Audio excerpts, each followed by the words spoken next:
안녕하세요. 경기도에 거주하는 51세 주부입니다. 결혼한 지 올해로 26해가 되었는데 이런 사연을 털어놓게 될 줄은 정말 몰랐어요. 지금까지 남편을 믿고 살아왔는데 최근에 알게 된 일로 인해 온 가족이 뒤집어졌거든요. 저희 부부는 서로 첫사랑끼리 만나 결혼했습니다. 남편은 중견기업에서 부장으로 근무하고 있고 저는 결혼과 동시에 직장을 그만두고 전업주부로 살아왔어요. 아이는 대학생인 아들 하나와 고등학교 2학년인 딸 하나가 있습니다. 남편은 평소에 가정적이고 책임감 있는 사람이라고 생각했어요. 회사에서 늦게 들어와도 가족들과 대화하려고 노력했고 아이들 교육비며 생활비도 넉넉하게 주는 편이었거든요. 주말에는 아이들과 영화를 보러 가거나 가족 나들이도 자주 했고요. 특히 아이들에게는 정말 좋은 아버지였어요. 아들이 축구를 좋아한다고 하면 주말마다 같이 축구장에 가서 공을 차주고 딸이 피아노를 배우고 싶다고 하면 비싼 피아노 학원도 마다하지 않고 보내줬어요. 아이들 학교 행사가 있으면 바쁜 와중에도 시간을 내서 참석하려고 했고 부모 상담 때도 저와 함께 가서 선생님 말씀을 진지하게 들었어요. 집에서도 마찬가지였죠. 저녁에 들어오면 오늘 하루 어땠어? 라며 아이들 이야기를 들어주고 숙제 검사도 해주고 잠자리에서 책도 읽어주곤 했어요. 아이들이 감기에 걸리면 밤새 간호하기도 하고 병원에 데려갈 때도 회사에 양해를 구하고 함께 갔죠. 저에게도 나름 배려하는 편이었어요. 집안일이 힘들다고 하면 주말에 청소기도 돌려주고 빨래도 개어주고 가끔은 저녁 준비도 도와줬어요. 제가 몸이 아프면 죽도 끓여주고 약국에서 약도 사다 줬고요. 결혼 기념일이나 제 생일도 잊지 않고 선물을 준비해줬어요. 물론 때로는 답답할 때도 있었어요. 결정을 내릴 때 너무 신중해서 답답하기도 했고 가끔 고집을 부릴 때도 있었지만 그래도 성실한 가장이라고 믿어 의심치 않았습니다. 무엇보다 거짓말을 하는 사람이 아니라고 생각했거든요. 문제는 남편의 가족 관계에서 시작됐어요. 시어머니는 며느리인 저를 별로 좋아하지 않으셨습니다. 결혼 초기부터 우리 아들이 너무 아까워. 집안이 좀 달랐으면 좋았을 텐데 하는 식으로 은근히 저를 무시하는 말씀을 자주 하셨거든요. 신혼 초기에는 정말 심했어요. 제가 음식을 해가면 간이 맞질 않네. 우리 아들 입맛엔 안 맞을 것 같은데 하시고 제가 청소를 해도 구석구석이 깨끗하지가 않네. 요즘 젊은 사람들은 살림을 못해. 이런 식으로 말씀하셨어요. 심지어 제가 입은 옷차림에 대해서도 너무 화려하다. 며느리가 그렇게 입으면 되겠냐? 하며 트집을 잡으시곤 했죠. 명절이나 가족 모임 때는 더했어요. 다른 며느리들과 비교하면서 누구네 며느린 이렇게 해주던데 누구네 며느린 저렇게 준비하던데 하며 은근히 저를 깎아내리셨어요. 제가 선물을 준비해가도 이런 게 뭐가 특별하냐? 좀 더 정성을 들였으면 좋겠는데 이런 식으로 만족하지 않으셨죠. 특히 제 친정이 형편이 넉넉하지 못한 것을 늘 문제 삼으셨어요. 아버지는 일찍 돌아가셨고 엄마 혼자 작은 식당을 운영하며 저희 남매를 키우셨거든요. 시어머니는 그런 저희 집 형편을 알면서도 늘 핀잔을 주셨어요. 친정에서 도움이 되는 게 없네. 사위된 사람이 처가를 도와야 하는 형편이니 이런 말씀을 자주 하셨어요. 결혼할 때도 혼수가 형편없다. 예단이 부족하다. 하며 못마땅히 하셨고요. 혼수 준비할 때는 친정에서 정말 최선을 다했는데도 이것밖에 못 준비했나? 다른 집들은 이런 것도 다 해주던데 하며 계속 불만을 표하셨어요. 예단도 저희 집 형편에서는 정말 무리해서 준비한 건데 요즘 세상에 이 정도로는 하며 아쉬워하셨죠. 심지어 결혼식 준비 과정에서도 신부집에서 이 정도밖에 준비 못하냐? 라며 친정 식구들 앞에서 대놓고 비아냥거리기도 하셨어요. 결혼식장 예약할 때도 좀 더 좋은 곳으로 잡지 그랬냐 하시고, 필요한 음식에 대해서도 손님들이 실망하겠네 이런 말씀을 하셨어요. 그때 친정엄마가 얼마나 속상해 하셨는지. 결혼식 당일에도 마찬가지였어요. 신부 대기실에 오셔서는 제 화장이나 드레스에 대해 이런저런 지적을 하시고, 우리 아들한텐 과분한 것 같네 이런 말씀까지 하셨어요. 그때 정말 눈물이 날 뻔했지만 꾹 참았죠. 반면 시댁은 나름 중산층 이상의 집안이었어요. 시아버지는 공무원으로 근무하시다 퇴직하셨고, 퇴직금도 상당했고 연금도 넉넉하게 받고 계셨어요. 시어머니는 아파트 몇 채를 소유하고 계셨습니다. 강남에 있는 아파트도 있고 지방에 있는 아파트들도 있어 월세 수입만으로도 상당한 돈이 들어왔죠. 저희가 지금 살고 있는 집도 결혼할 때 시댁에서 마련해 주신 거예요. 물론 그때도 이 정도 집이면 우리 아들에게는 충분하다 라며 마치 큰 은혜라도 베푸는 듯한 말투로 하셨지만요.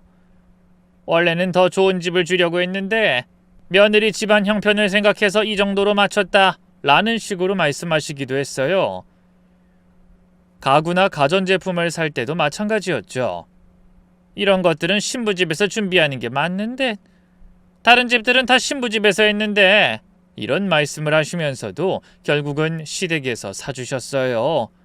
하지만 그때마다 우리가 특별히 배려해 주는 거다. 원래는 그쪽에서 해야 하는 일이야. 이런 식으로 은근히 부담을 주셨죠. 그런 시어머니 밑에서 남편은 항상 눈치를 봤습니다. 어머니가 무슨 말씀을 하시면 절대 반박하지 못했고, 제가 시어머니와 갈등이 있어도 엄마 성격이 그러니까 이해해줘 라고만 하더라고요.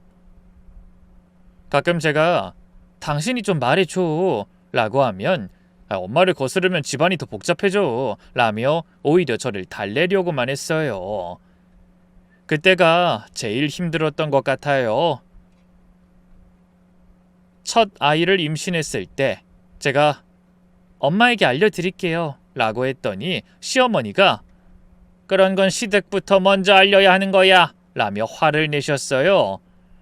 출산 예정일도 병원 선택도 산후조리원까지 모든 걸 시어머니가 정하셨죠. 제 의견은 묻지도 않으셨어요. 아이 이름 지을 땐 더 했어요. 저는 순 우리말로 예쁜 이름을 지어주고 싶었는데 우리 집은 대대로 한자 이름 쓴다 라며 장명소까지 데리고 가셨어요. 제가 저도 몇 개 생각해둔 게 있는데 라고 말했더니 새댁이 무슨 장명을 해? 어른들이 알아서 할 일이야 라고 하시더라고요. 돌잔치 때도 마찬가지였어요. 저는 아이가 아직 어리니까 조용하게 가족끼리만 하고 싶었는데 시어머니는 우리 집 첫 손자인데 성대하게 해야지 라며 호텔에서 크게 치르셨죠.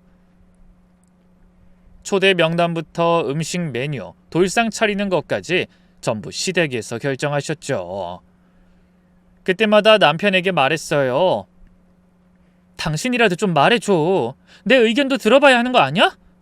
하지만 남편은 늘 엄마가 경험이 많으시니까 맡기자 라며 시어머니 편만 들었어요.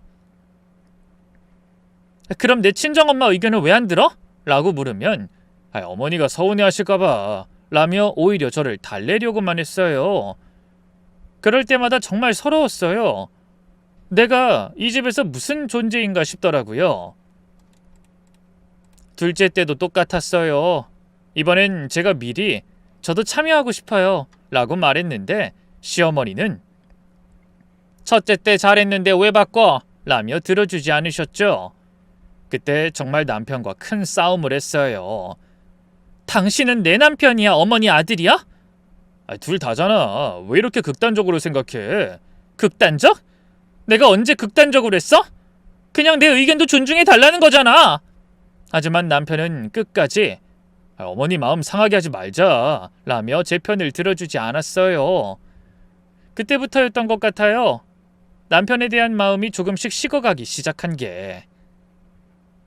명절 때도 항상 문제였어요. 추석이나 설날에 친정에 인사라도 드리러 가려고 하면 며느리가 시댁 놔두고 친정부터 가는 법이 어딨어? 라며 아예 기회조차 주지 않으셨어요. 친정엄마가 명절에 얼굴이라도 보고 싶다 라고 하셔도 시댁 일정 때문에 갈 수 없었죠. 그럴 때마다 남편에게 하루만 시간 내자 라고 부탁했지만 어머니가 준비한 게 많으신데 어떻게 나가? 라며 늘 시댁이 우선이었어요. 결국 저는 조금씩 포기하기 시작했죠. 내 의견은 중요하지 않구나. 이 집에선 며느린 그냥 시키는 대로만 하는 존재구나. 이런 생각이 들면서 마음이 점점 닫혔어요. 남편과도 자연스럽게 거리가 생겼죠. 예전에는 하루에 있었던 일을 서로 이야기하며 대화했는데 어느 순간부터는 응, 그래 정도로만 대답하게 됐어요.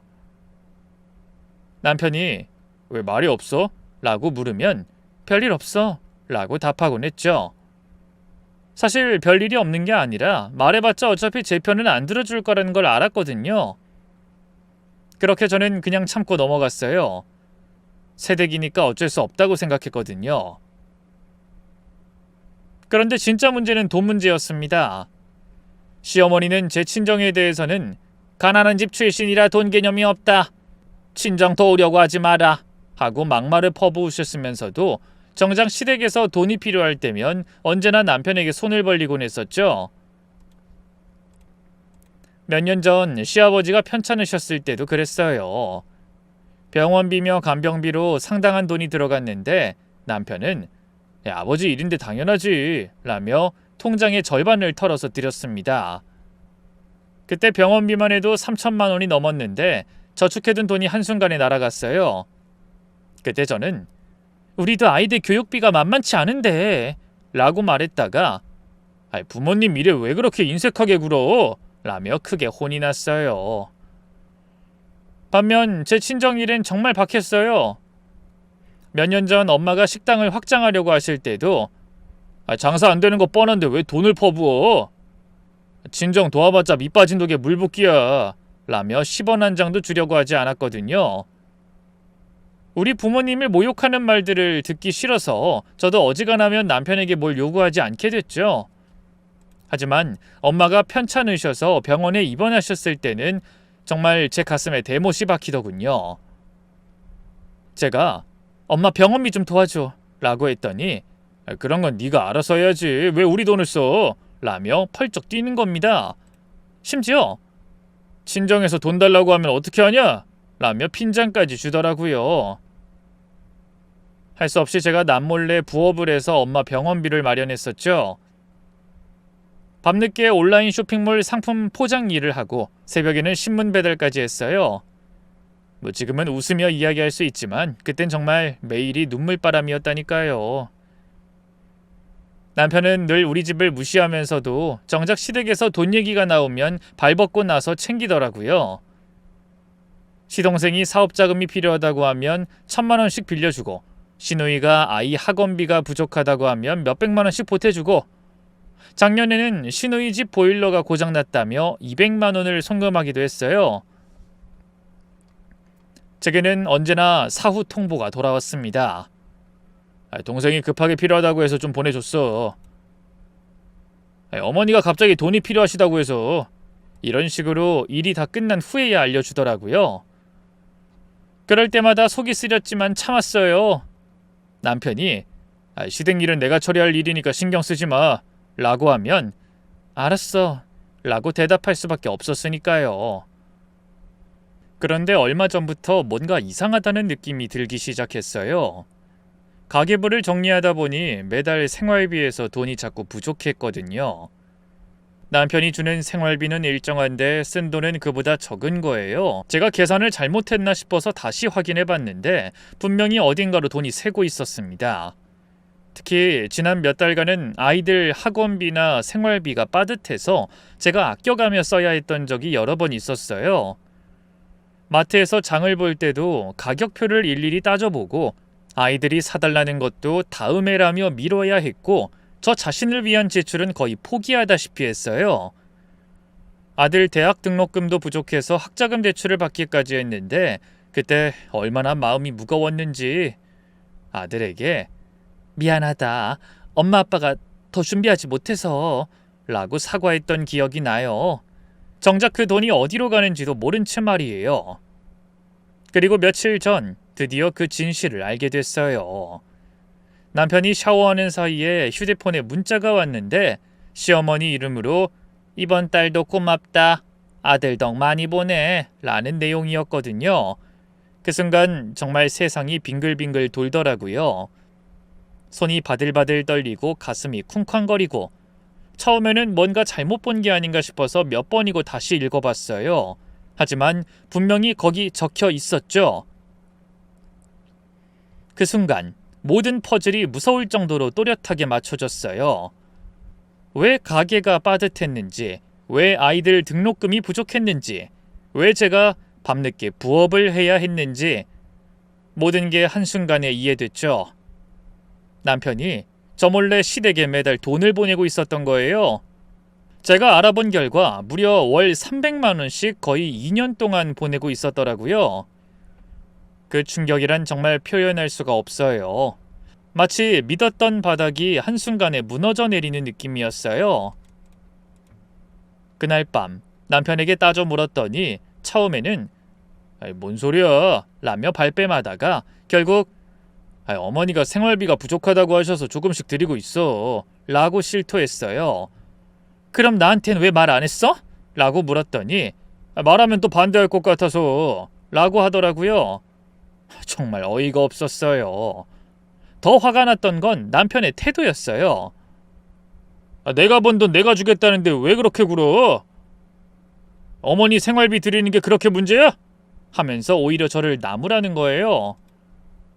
그날 밤 남편과 큰 싸움을 했어요.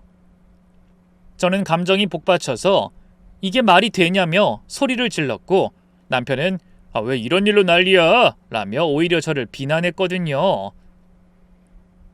당신은 내가 친정엄마 병원비 마련하려고 밤늦게 부업하는 것도 알면서 왜 한마디 말도 없이 시댁에만 그렇게 퍼져?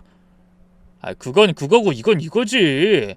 어머니가 생활이 어렵다고 하시는데 아들로서 못 본 척할 순 없잖아. 그럼 나한텐 왜 상의 안 했어? 우리 부부잖아. 상의하면 또 반대할 게 뻔한데 뭘 상의해? 내 돈으로 내 어머니 드리는 건데. 남편의 말을 듣고 정말 기가 막혔어요. 자기 돈이라고요? 우리가 부부인데 무슨 내 돈, 네 돈이 따로 있나요? 게다가 그 돈이 우리 가게에서 나간 돈인데 말이에요. 그때 저는 정말 우라같이 밀어서 소리를 질렀어요. 그럼 내가 밤늦게 포장 일하고 새벽에 신문 배달한 건 뭐야? 우리 엄마 병원비 마련하려고 몸이 부서져라 이랬는데.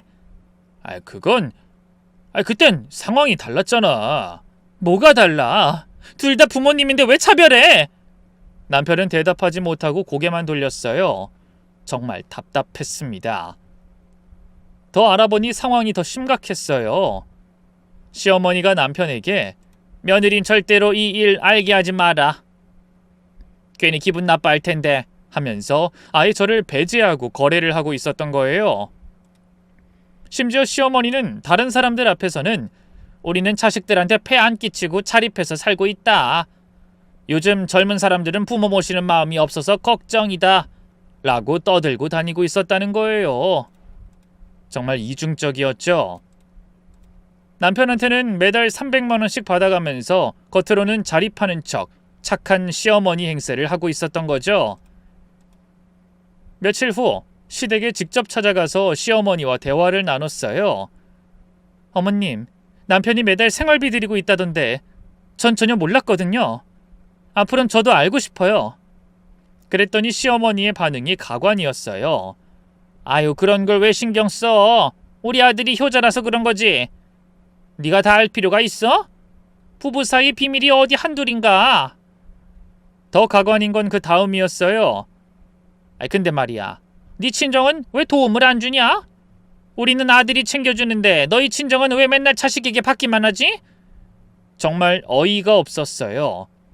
자기들은 매달 300만 원씩 받아가면서 그건 다 모른 채 숨겨놓고 제 친정은 왜 도움을 안 주냐고 되묻는 거죠. 어머님, 저희 친정 어머니는 지금도 혼자서 식당 운영하시면서 자식들한테 폐 안 끼치려고 열심히 사시는데요. 그러게 말이야. 그렇게 열심히 산다면서 왜 맨날 돈이 부족하냐고. 장사를 제대로 못하는 거 아니야? 시어머니는 거기서 그치지 않고 더 심한 말까지 하셨어요. 솔직히 말해서 네 친정은 우리 아들한테만 기대고 사는 거 아니야? 우린 그런 집안하고는 달라. 정말 말이 안 통했죠. 시어머니는 자기가 받는 건 당연하고 제 친정이 어려운 건 무능력 때문이라고 생각하는 듯 했습니다. 그날 저는 집으로 돌아와서 남편에게 다시 얘기했어요. 당신 어머니랑 얘기해봤는데 정말 이해가 안 돼. 우리가 매달 300만 원씩 드리는 걸 당연하게 생각하시네. 남편은 결국 시끄러워 라며 방으로 들어가 버렸어요. 대화 자체를 거부하는 거였죠. 그 후로 집안 분위기가 정말 나빠졌어요. 남편은 저와 눈도 마주치지 않으려 했고 저도 남편 얼굴 보기가 싫었거든요. 밥상에서도 서로 말이 없었고 아이들만 어색해했어요. 아이들도 눈치를 채고 있었죠. 아들이 엄마, 아빠랑 왜 이렇게 싸워요? 라고 물어봤지만 뭐라고 대답해야 할지 모르겠더라고요. 딸도 집안 분위기가 너무 무거워요 라며 걱정하더군요. 근데 더 충격적인 사실을 알게 됐어요. 시어머니가 받은 그 돈으로 무엇을 했는지 알아봤거든요.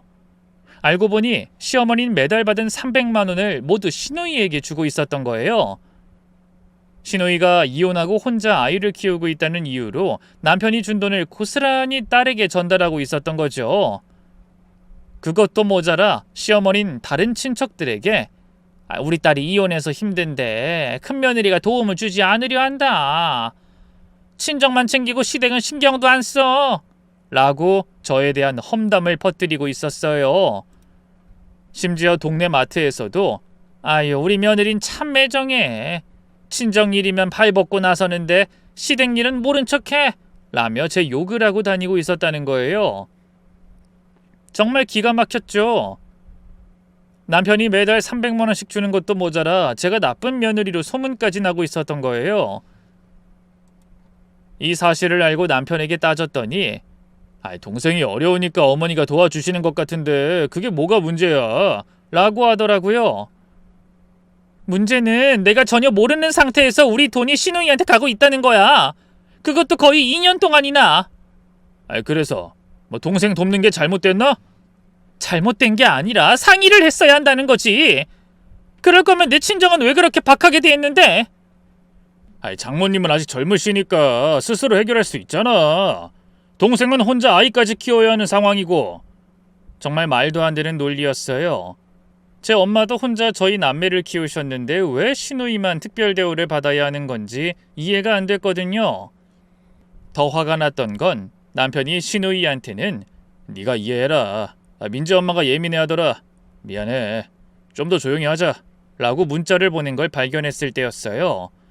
저는 예민한 사람 취급을 받고 있었고 시누이는 피해자 행세를 하고 있었던 거예요. 그날 밤 정말 눈물이 났어요. 26해 동안 이 집을 위해 살아왔는데 결국 저는 가족이 아니라 그냥 집안이라는 사람 취급을 받고 있었던 거예요. 명절 때마다 시댁 음식 준비하느라 며칠씩 고생하고 시어머니 생신이나 기념일 때마다 선물 준비하고 아이들 키우느라 제 꿈도 포기하고 살아왔는데 게다가 최근에 알아본 바로는 시어머니가 며느리 때문에 스트레스 받는다. 효자인 아들을 못된 며느리가 아주 못살게 군다. 라며 동네 사람들에게까지 제 험담을 하고 다니고 있었어요. 정말 참을 수 없었죠. 이대로 당하고만 있을 순 없다고 생각했거든요. 그래서 계획을 세우기 시작했어요. 남편이 시댁에 얼마나 많은 돈을 줬는지, 그 돈이 어떻게 쓰였는지, 시어머니가 어떤 식으로 저에 대한 거짓말을 퍼뜨리고 있는지 모든 걸 정리해서 증거를 수집하기로 했죠. 그리고 남편에게 제대로 된 교육을 시켜주기로 마음먹었습니다. 26해 동안 참고 살았지만 이번만큼은 절대 참을 수 없었거든요. 계획을 실행에 옮기기 위해 먼저 정확한 사실관계부터 파악해보기로 했어요. 남편 몰래 통장 거래 내역을 확인해보니 정말 충격적이었습니다. 2년 동안 총 7,200만 원이 시댁으로 송금됐더라고요. 매달 정확히 25일 300만 원씩 빠짐없이 보내고 있었어요. 심지어 우리 아들 대학 등록금이 부족해서 대출을 받았던 달에도 시댁 송금만큼은 그대로 유지하고 있었더라고요. 전 그때 등록금 때문에 얼마나 걱정했는데 정작 남편은 시댁 송금을 줄일 생각은 전혀 안 했던 거예요. 그리고 더 충격적인 사실도 발견됐죠. 남편이 시어머니에게 보낸 카카오톡 메시지를 우연히 보게 됐는데 어머니, 민지 엄마가 눈치채고 있는 것 같아요. 좀 더 조심해야겠어요. 아내한텐 절대 말하지 마세요. 괜히 복잡해져요. 이런 내용들이 있었거든요. 더 가관인 건 시어머니의 답장이었어요. 그러게 말이야. 며느리들은 다 그래. 시댁돈 나가는 건 싫어해. 너랑 나랑 우리끼리만 조용히 하자. 괜히 네 마누라한테 말해봐야 잔소리만 들어. 이런 식으로 대화하고 있었더라고요. 정말 기가 막혔어요. 남편은 아내인 저를 완전히 배제하고 어머니와 공모하고 있었던 거예요. 그 다음에는 시누이 통장 내역도 알아봤죠. 제가 아는 언니를 통해 시누이와 가까운 사람에게 슬쩍 물어봤거든요. 알고 보니 시누이는 매달 300만 원을 받으면서도 오빠가 준 거 아니야. 어머니 용돈이야. 라고 주변 사람들에게 거짓말을 하고 있었어요. 심지어 시누이는 그 돈으로 명품 가방도 사고 아이 영어 과외도 시키고 자기 미용실비도 쓰고 있었는데 정작 생활이 어렵다. 혼자 아이 키우기 힘들다. 라며 계속 피해자 행세를 하고 있었습니다. 더 어이없는 건 시누이가 최근에 새로운 남자친구가 생겨서 그 사람과 여행도 다니고 데이트 비용도 쓰고 있다는 거였어요. 그 돈이 다 남편이 매달 보낸 300만 원에서 나온 거였죠. 제주도 여행, 부산 여행, 한 달에 두세 번씩 여행을 다니면서 SNS에 인증샷까지 올리고 있더라고요. 이 모든 사실을 확인하고 나니 정말 화가 치밀어 올랐어요. 우리 집 가게는 빠듯한데 시누이는 그 돈으로 사치를 부리고 있었고 시어머니는 효자인 아들 자랑을 하고 다니면서 제 욕은 신나게 하고 있었던 거죠. 그래서 남편에게 이 모든 사실을 들이밀며 따졌어요. 당신 동생이 그 돈으로 뭘 하는지 알아? 명품 가방 사고 남자친구랑 여행 다니고 있어. 그랬더니 남편의 반응이 가관이었죠. 그게 뭐가 문제야? 걔도 지 인생 살아야지. 이혼하고 힘들게 사는데 그 정도는 해야 하는 거 아니야? 힘들게 산다고? 매달 300만 원씩 받아가면서? 그건 어머니가 주시는 거잖아. 어머니가 주시는 돈이 어디서 나온 건데? 당신이 번 돈이잖아. 내가 번 돈 내가 어떻게 쓰든 상관없잖아. 남편은 끝까지 자기 잘못을 인정하지 않았어요. 오히려 친정만 생각하는 이기적인 며느리 같으니라고 인정 없는 여자라고 저를 비난하기까지 했거든요. 그때 정말 결심했어요. 이젠 참을 만큼 참았으니까 제대로 혼내줘야겠다고요. 먼저 친정엄마께 모든 상황을 말씀드렸어요. 엄마는 처음엔 그래도 부부인데 그럴 리가 없다 라고 하시다가 제가 통장 거래 내역까지 보여드리니까 정말 놀라셨어요. 얘야, 이게 정말이니? 네가 나한테 병원비 도움 달라고 할 때 그 사람이 그렇게 박하게 굴었는데. 엄마가 눈물을 흘리시는 걸 보니까 정말 마음이 아팠어요. 그동안 엄마도 저 때문에 눈치를 많이 보셨을 텐데 엄만 그때까지도 그래도 남편이 시댁을 챙기는 건 당연한 거 아니냐?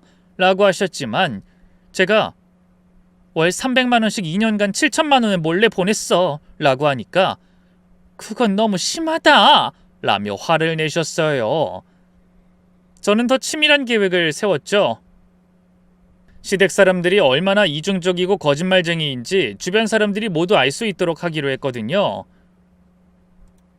먼저 시어머니가 동네에서 하고 다니는 말들을 녹음했어요. 우리는 자식들한테 폐 안 끼쳐. 며느리가 시댁을 안 도와줘. 이런 거짓말들을 증거로 남겨뒀거든요. 어느 날은 동네 마트에서 시어머니가 다른 아주머니들과 하는 대화를 멀리서 녹음하기도 했어요. 우리 며느리는 정말 인정이 없어. 친정 일이면 발벗고 나서는데 시댁 일은 남의 일처럼 여겨. 요즘 젊은 사람들이 다 그래. 받을 때만 받고 줄 때는 안 줘. 그리고 신우이가 SNS에 올린 사진들도 캡처해뒀어요. 명품 가방 자랑하는 사진, 남자친구랑 여행 가서 찍은 사진들. 생활이 어렵다고 하는 사람이 할 수 있는 생활이 아니었거든요.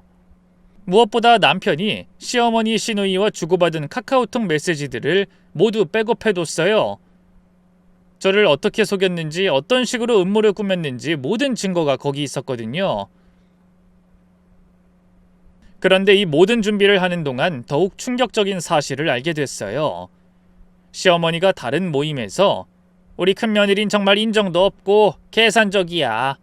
친정만 챙기고 시댁은 거들떠보지도 않아. 돈 얘기만 나오면 얼굴이 돌변해. 이런 식으로 제 욕을 하고 다니고 있었던 거예요. 심지어 우리 아들이 불쌍해. 그런 여자를 만나가지고 라고까지 말하고 다니고 있었다는 거예요. 동네 부녀의 모임에서도 비슷한 말을 하고 다녔고 친척 모임에서도 저를 이기적인 며느리로 만들어 놓고 있었어요. 정말 기가 막혔어요. 매달 300만 원씩 받아가면서 그런 말을 하고 다니다니. 신우이도 마찬가지였죠. 이혼한 여자들 모임에서 옳게는 인간 같지도 않고 너무 차가워.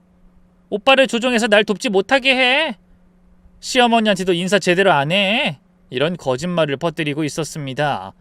그 결과 저는 동네에서도 친척들 사이에서도 인정 없는 며느리, 계산적인 여자로 소문이 나 있었죠. 아이들 학교 학부모 모임에서도 어색한 시선을 받았고 동네 상점에서도 시어머니 욕 많이 들으신다면서요? 라는 말을 들은 적도 있었어요.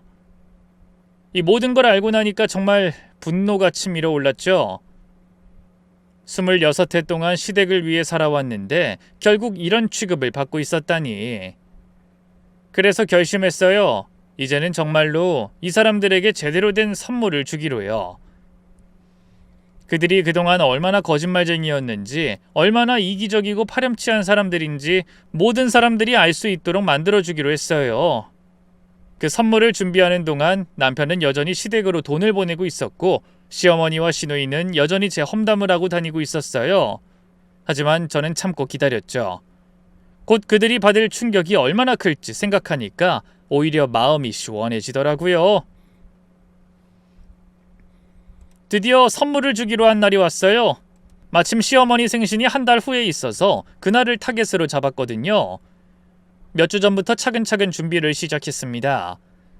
컴퓨터 앞에 앉아 지난 2년간의 송금 내역을 하나하나 출력하고 시누이의 SNS 사진들을 스크린샷으로 저장하고 녹음 파일들을 정리하면서 마음속으론 벌써부터 그날의 광경이 그려지더라고요. 먼저 시댁 식구들이 모이는 가족 단체 카톡방에 정중한 톤으로 메시지를 올렸어요. 평소에는 별로 말이 없던 제가 갑자기 적극적으로 나서니까 다들 의아해하는 분위기였죠. 어머님, 생신 맞아서 가족들이 모두 모이니까 그동안 제가 준비한 특별한 선물을 드리고 싶어요. 어머님께서 정말 좋아하실 거예요. 시어머니는 뭔 선물인지 궁금하네. 우리 며느리가 준비 많이 했구나 하면서 좋아하셨고 시누이도 언니가 어쩐 일로 드물게 적극적이네. 평소에 소극적이더니 하며 관심을 보였어요. 그 메시지를 보면서 속으론 그래, 조금만 더 기대해. 정말 깜짝 놀랄 선물이 될 거야 라고 생각했죠. 남편도 뭘 준비했어? 너 평소에 선물 준비할 때마다 며칠 전부터 고민하고 난리치는데 이번엔 조용하네? 라고 물었지만 깜짝 선물이니까 그날까지 기다려봐 라고 했죠.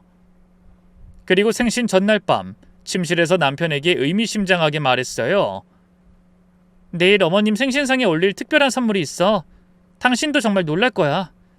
아마 평생 잊지 못할 선물이 될 것 같아. 남편은 뭔데 그렇게 신비스럽게 굴어? 설마 비싼 거 산 건 아니지? 요즘 경기도 안 좋은데 라고 했지만 저는 내일 보면 알아. 돈 한 푼도 안 들었으니까 걱정하지 마 라고만 했어요. 그때 남편 얼굴에 스친 안도의 표정을 보면서 정말 끝까지 돈 생각만 하는구나 라는 생각이 들었죠. 생신 당일 아침 저는 평소보다 일찍 일어나서 정성스럽게 옷을 차려입었어요. 검은색 원피스에 진주 목걸이를 하고 머리도 단정하게 빗어 넘겼습니다. 마치 중요한 발표를 앞둔 사람처럼 거울 앞에서 몇 번이고 모습을 점검했죠. 오늘이야말로 진실을 밝히는 날이다라고 마음을 다잡으면서요. 시댁에는 온 가족이 모였어요. 시아버지, 시어머니, 시누이와 조카, 그리고 시동생 가족까지 총 10명 정도 됐죠. 평소 가족 모임과는 달리 분위기가 화기애애했어요. 시어머니 70번째 생신이라서 다들 기분이 좋은 상태였거든요. 저는 미리 준비해둔 정성스러운 선물 상자들을 들고 갔어요. 예쁘게 포장지로 싸서 리본까지 달았거든요. 보기에는 고급스러워 보이게 금색 포장지에 빨간 리본을 사용했죠. 시어머니는 그 상자들을 보시더니 정말 기뻐하셨어요. 어머나, 우리 며느리가 이렇게 큰 상자를 여러 개나 준비했네? 뭐가 들었을까? 다른 가족들도 와, 선물이 엄청 많네. 뭘 그렇게 정성스럽게 준비했어? 하면서 궁금해했어요. 저는 그 반응들을 보면서 속으로 곧 알게 될 거야. 정말 깜짝 놀랄 테니까 라고 생각했죠. 어머님, 70번째 생신 진심으로 축하드려요. 제가 정말 정성껏 준비한 선물이에요. 어머님께서 가장 필요로 하시는 것들로 준비했어요. 시어머니는 정말 기뻐하시면서 아유, 우리 며느리가 이렇게 정성스럽게 준비해줬네. 26년을 시댁 모셔봤는데 이렇게 특별한 선물은 처음이구나 하시며 모든 가족 앞에서 천천히 선물 상자를 여셨어요. 첫 번째 상자를 열자마자 시어머니의 얼굴이 서서히 굳어졌어요. 처음엔 뭔가 잘못 봤나 싶어서 눈을 깜빡이시더니 점점 표정이 심각해지셨죠. 안에는 예쁜 액자가 들어있었는데 그 액자 안엔 지난 2년간의 송금 내역서가 깔끔하게 정리돼 있었거든요. 2019년 1월부터 2021년 12월까지 매월 25일 정기송금 300만원씩 총 24회, 송금액 7,200만원. 그리고 옆에는 예쁜 분홍색 메모지가 붙어 있었어요. 어머님께서 자식들한테 폐 안 끼친다고 늘 자랑하신 말씀과 실제로 받으신 금액의 차이를 한눈에 보기 쉽게 정리해봤어요. 앞으로도 건강하세요. 시어머니는 말문이 막힌 채 액자를 바라보고만 있었고 손이 미세하게 떨리는 게 보였어요. 다른 가족들도 무슨 내용인지 몰라서 웅성거리기 시작했죠. 뭐야, 이게 뭔 내용이야? 숫자가 적혀있네. 시아버지가 이게 뭔 소리야? 며느리야, 이거 무슨 의미야? 라고 하시기에 저는 밝은 목소리로 천천히 설명했어요. 아버님, 어머님께서 평소에 나는 자식들한테 폐 안 끼친다, 내 용돈은 내가 알아서 번다고 동네에서 자랑하고 다니시잖아요. 근데 실제로는 저희가 매달 300만원씩 2년 동안 꼬박꼬박 드렸더라고요. 총 7,200만원이요. 한 달도 빠뜨리지 않고 말이에요. 그 순간 거실이 조용해졌어요. 시계 소리만 뚝딱거리는 게 들릴 정도로 정적이 흘렀죠. 시동생이 뭐야, 그럼 형이 매달 300씩 줬다는 거야? 우린 전혀 몰랐는데? 라고 물었고 저는 네, 맞아요. 날짜까지 다 적혀 있으니까 확인해 보세요. 라고 대답했어요. 시어머니는 얼굴이 새빨개지면서 이게 뭐 하는 짓이야? 가족끼리 이런 걸 왜 만들어? 라고 소리를 지르셨지만 전 이미 준비한 두 번째 선물을 꺼냈어요. 그리고 고모한테 특별한 선물이 있죠. 시누이에게 건넨 선물 상자 안에는 시누이가 SNS에 올린 명품 가방 사진들과 남자친구와의 여행 다닌 사진들을 예쁘게 편집돼서 들어있었어요. 루이비통 가방, 샤넬 지갑, 제주도 여행, 일본 오사카 여행 사진들이 날짜 순으로 정리돼 있었죠. 그리고 맨 위에는 이런 메모를 적었습니다. 생활이 어렵다고 하시면서도 이렇게 잘 사는 걸 보니 정말 다행이에요. 명품도 사시고 여행도 자주 다니시니까 앞으로는 더 이상 어려워하지 마세요. 시누이는 얼굴이 새빨개지면서 언니, 이게 뭐야? 왜 이런 걸 만들었어? 이건 사생활 침해야! 라고 소리쳤죠. 내 SNS 몰래 캡처한 거잖아! 그때 저는 마지막 선물을 꺼냈어요. 바로 시어머니가 동네에서 제 욕을 하고 다닌 내용들을 녹음한 파일과 정리한 문서였거든요. A4 용지 5장에 빽빽하게 적혀 있었어요. 어머님, 이건 어머님께서 평소에 저에 대해서 어떤 말씀을 하고 다니시는지 정리한 거예요. 동네 사람들한테 하신 말씀들 날짜별로 정리해봤어요. 문서를 펼쳐 보이면서 큰 소리로 읽어나갔어요. 며느리가 인정이 없다, 계산적이다, 친정만 챙긴다, 시댁을 거들떠보지도 않는다, 돈 얘기만 나오면 얼굴이 돌변한다, 우리 아들이 저런 여자랑 결혼해서 불쌍하다. 가족들이 모두 충격을 받은 표정으로 절 바라봤어요. 동서가 어머님, 정말 이렇게 말씀하셨어요? 이건 너무하잖아요. 라고 물으셨지만 시어머니는 이건 오해야. 내가 언제 그런 말을 했다고? 라고만 외쳐댔죠. 하지만 자기 어머니가 괴로운 건 곧 죽어도 못 보겠는지 그때 남편이 나섰습니다. 그가 벌떡 일어서면서 큰 소리로 제게 협박을 해왔죠. 당신 지금 뭐 하는 거야? 미쳤어? 라더니 이런 식으로 가족 모임 망칠 거야? 어머니 생신에 이게 무슨 짓이야? 하고 으름장을 놨죠. 저는 남편을 똑바로 바라보며 차분하게 말했어요. 당신한테도 특별한 선물 있어. 가장 큰 선물이지. 남편에게 건넨 것은 지난 2년간 남편이 시어머니와 주고받은 카카오톡 메시지들을 정리한 파일이었어요. 메시지 하나하나를 스크린샷으로 찍어서 시간순으로 정리해 놨거든요.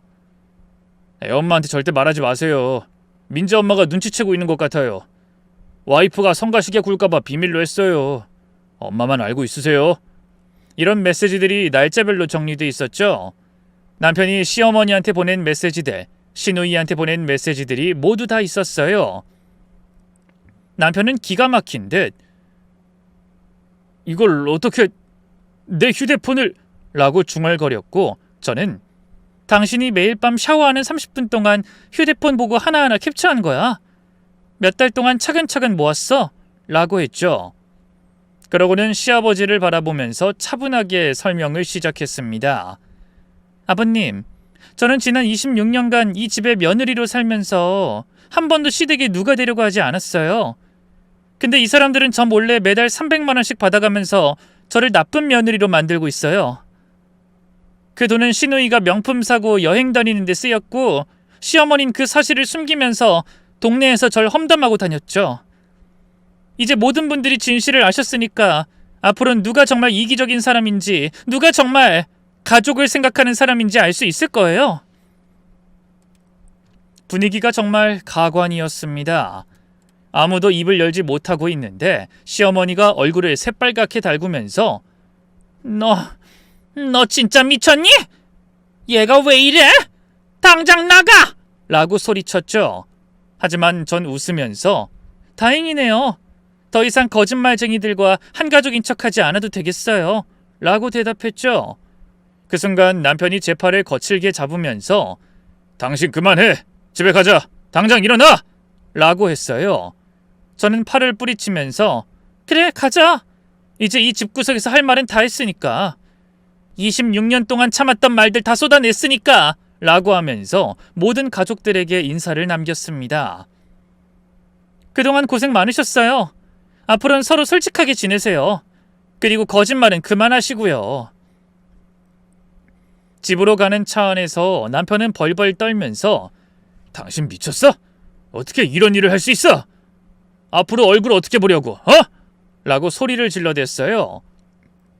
저는 저대로 미쳤다고? 난 지금까지 너무 정상이었던 것 같은데 26년간 바보처럼 당하고만 살았네. 이제야 정신이 들었어. 라고 맞받아쳤죠.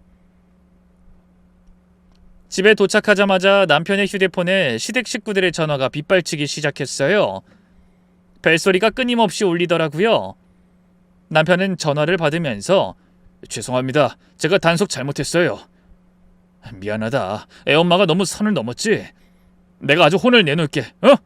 라면서 계속 빌고 또 빌고 사과하고 있었어요. 그 모습을 보니까 정말 어이가 없었어요. 끝까지 저를 나쁜 사람으로 만들려고 하는 거였거든요. 아내 단속을 잘못했다라는 말을 듣는 순간 정말 화가 머리끝까지 치밀었어요. 그때 저는 마지막 카드를 사용했죠. 미리 준비해둔 이혼 서류를 남편에게 내밀면서 단호하게 말했어요. 당신이 계속 그런 식으로 나올 거라면 우리 이혼해. 더 이상 못 참겠어. 26년 동안 참았는데 이제 정말 끝이야. 이혼 서류를 보는 순간 남편의 얼굴이 하얗게 변했어요. 여보, 이건 너무 과한 거 아니야? 이혼까지 할 일은 아니잖아. 과해? 26년간 나를 속이고 뒤에서 음모를 꾸민 게 과한 거지. 그때 남편이 갑자기 무릎을 꿇더라고요. 정말 진짜로 바닥에 무릎을 꿇고 앉으면서 손을 싹싹 비비며 빌기 시작한 거예요. 미안해, 정말 미안해. 내가 잘못했어. 다시는 이런 일 없을게.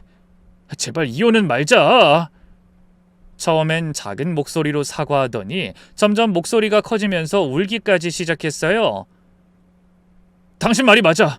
내가 정말 바보였어. 어머니랑 동생 말에 넘어가서 당신을 힘들게 했어. 정말 잘못했어. 다시 기회를 줘. 남편이 그렇게 빌자 아이들까지 놀라 방에서 나왔죠. 아들이 아빠 왜 그래요? 무슨 일이에요? 라고 물었지만 저는 아빠가 엄마한테 잘못해서 사과하는 거야 라고만 했어요. 딸도 엄마, 아빠가 뭘 그렇게 잘못했어요? 라고 물었지만 어른 일이니까 너희는 신경 쓰지 마 라고 했죠. 남편은 계속 무릎을 꿇고 빌면서 앞으로는 절대 시댁에 돈 안 보낼게. 모든 가게 관리 당신이 해. 어머니 말도 듣지 않을게 라고 약속했어요. 하지만 저는 쉽게 용서할 마음이 없었죠. 말로는 뭐든지 할 수 있지. 진짜 반성하는 건지 어떻게 믿어? 그럼 어떻게 하면 돼? 뭘 하면 용서해 줄 거야? 저는 미리 준비해둔 조건을 제시했어요. 첫째, 시댁에 지금까지 보낸 7,200만 원 모두 돌려받아. 둘째, 시어머니와 시누이에게 직접 가서 나에게 사과하라고 해. 셋째, 앞으로 시댁과 관련된 모든 일은 나와 상의 후에 결정해. 넷째, 내 친정에 지금까지 못해준 만큼 보상해. 남편은 7천만 원을 어떻게 돌려받아? 라고 했지만 저는 그건 당신이 알아서 해야 할 일이야. 못하겠으면 이혼하는 거고 라고 했죠. 결국 남편은 울면서 알겠어, 다 할게 라고 약속했어요. 다음 날부터 남편의 사과 행진이 시작됐죠. 먼저 시어머니에게서 전화를 걸어서 어머니, 그동안 안 보낸 돈 돌려주세요 라고 했어요. 시어머니는 미쳤냐? 이미 다 쓴 돈을 어떻게 돌려줘? 라고 했지만 남편은 안 돌려주면 저희 이혼해요. 그럼 더 이상 돈 못 받으실 거예요 라고 했어요. 며칠간 실랑이가 있었지만 결국 시어머니가 굴복했어요. 아파트 한 채를 팔아 6천만 원을 돌려주겠다고 하더라고요. 나머지 1,200만 원은 시누이가 분할해서 갚기로 했고요. 시누이는 처음에 왜 내가 갚아야 해? 라며 버텼지만 남편의 협박에 결국 항복했어요. 시누이는 할 수 없이 명품 가방도 팔고 아르바이트도 시작했죠. 남자친구와도 헤어졌다고 하더라고요. 매달 갚아야 할 돈이 있으니까 연애할 여유가 없어진 거죠. 그리고 시어머니와 시누이가 저에게 직접 와서 사과했어요. 시어머니는 아가, 그동안 너한테 미안한 일 많이 했다. 앞으로는 함부로 말하지 않겠다 라고 했고, 시누이는 언니, 제가 너무 철없었어요. 오빠가 주신 돈으로 사치 부린 것 정말 죄송해요 라고 했죠. 물론 진심인지는 의심스러웠지만 일단 공개적으로 사과는 받았어요. 더 중요한 건 동네 사람들 앞에서도 사과를 받은 거였어요. 시어머니가 그동안 험담하고 다녔던 사람들 앞에서 우리 며느리가 정말 고생 많았다. 내가 잘못 생각했다. 라고 직접 말씀하시더라고요. 그 다음으로는 제 친정에 대한 보상이었어요. 남편은 엄마께 직접 찾아가서 그동안 장모님 모시지 못해서 죄송했습니다. 앞으로는 제가 책임지고 모시겠습니다. 라고 했어요. 그리고 엄마의 식당 리모델링 비용 3천만 원을 지원해드렸고 매달 100만 원씩 용돈도 드리기로 했어요. 가장 중요한 건 남편의 태도 변화였죠. 이제는 집안의 모든 돈 관리를 제가 하고 있어요. 남편 통장까지 모두 제가 관리하고 있고 용돈만 매달 정해진 금액을 주고 있죠. 시댁에서 무슨 일이 있어도 반드시 저와 상의한 후에 결정하고 제 의견에 반대할 땐 합리적인 이유를 제시해야 해요. 남편은 처음엔 너무 통제가 심한 거 아니야? 라고 했지만 26년간 날 속인 사람이 할 말은 아닌 것 같은데? 라고 하니까 더 이상 항의하지 않더라고요. 시어머니도 이제는 저에게 함부로 말하지 못해요. 동네에서 만나면 어색하게 인사만 하고 지나가세요. 예전처럼 제 험담을 하고 다니지도 못하고요. 오히려 다른 사람들이 그 며느리 정말 대단하다 라며 저를 높이 평가하기 시작했어요. 26년간 참고 살다 한 번에 뒤집어 엎은 거 보니 진짜 속이 시원하다는 반응들이 많았죠. 시누이는 아예 얼굴을 보기 힘들어해요. 명품 가방도 반납했고 남자친구와도 헤어졌잖아요. 매달 돈을 갚아야 하니까 아르바이트를 시작했죠. 그런데 재밌는 건 시누이가 이제 와서 언니, 제가 정말 잘못했어요. 다시 친하게 지내요. 라며 저에게 잘 보이려 노력한다는 거예요. 하지만 저는 이미 늦었어요. 앞으로는 그냥 남남으로 지내죠. 라고 선을 그었어요. 동네 사람들도 이제는 저를 다르게 봐요.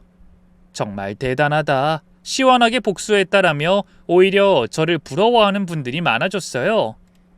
우리도 며느리 입장에서 저런 일 있으면 참지 못했을 거다.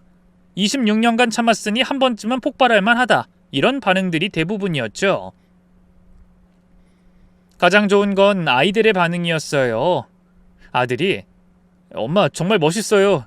그동안 너무 참고 사셨네요. 라고 했고 딸도 앞으로는 누구도 엄마를 무시하지 못할 거예요. 라고 했어요.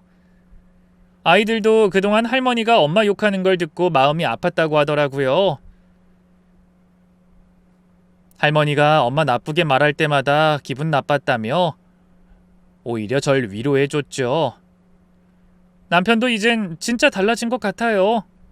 예전엔 시댁 편만 들었는데 이젠 제 편을 들어줘요. 당신 말이 맞았어. 그동안 내가 정말 바보였어. 라고 진심으로 반성하고 있어요. 집안일도 적극적으로 도와주고 친정일에도 관심을 보이기 시작했어요. 엄마 안부도 자주 묻고요. 물론 완전히 믿진 않아요. 언제 또 변할지 모르니까 계속 지켜보고 있죠. 하지만 일단은 만족해요. 제가 이 사연을 들려드리는 이유는 혹시 저처럼 시댁 때문에 고생하고 계신 분들이 있다면 절대 혼자 참지 마시라고 말씀드리고 싶어서예요.